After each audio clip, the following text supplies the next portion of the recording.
So that. what's an example, in your mind, what's a restorative justice, just to kind of bring it down to like the ground level? What are some restorative justice practices in the criminal level? Absolutely, I can talk about that. And I'll just start by saying within the current criminal legal system, you ask three questions. You ask what law was broken, who broke it, and what punishment is deserved. Within the restorative justice practice, you ask who was harmed, what are their needs, whose obligation is it to meet those needs, who has a stake in this situation, what are the causes, and what is the appropriate process to involve stakeholders in an effort to put things right and address underlying causes. And I think that's really critical, is that, you know, what we have, it's really easy to detach from the process when you're going through the legal system. You know, what restorative justice does is it brings you into a circle. It's a dialogue.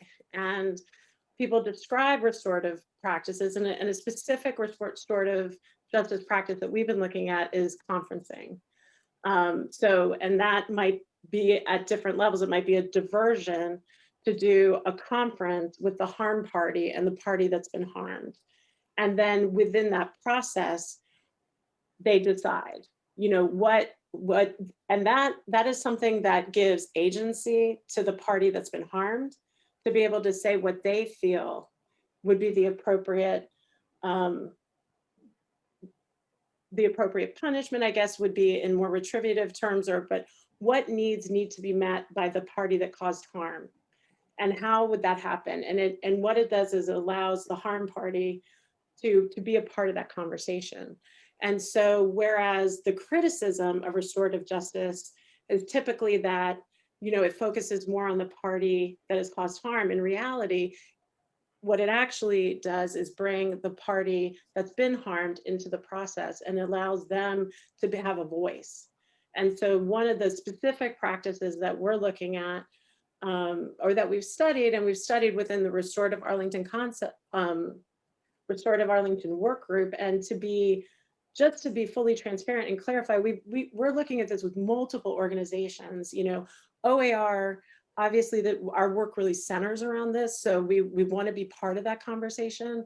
But one of the specific practices that we are really supportive of is taking a look at conferencing and how that can be involved, and bringing people into, preparing people to come into a circle process, the dialogue. You know, so there's a lot of preparation beforehand, and then bringing in people to discuss the harm that's occurred and how can that harm then be healed. And it really centers around the harmed party, and that's an extreme oversimplification of the process, and maybe not even the best description. So the community member, I would say there's really two areas, if this interests you at all, and it would be exciting to get involved in. It's both get involved in anti-racism, racial justice work, and then really start to learn about restorative justice practices and how you can support the group that is existing with Restorative Arlington as we start to move towards implementation, how to support us and become a part of us, you know, in implementing these practices within the community, which hopefully, you know, we're hoping Arlington's a place that can be supportive of restorative justice practices.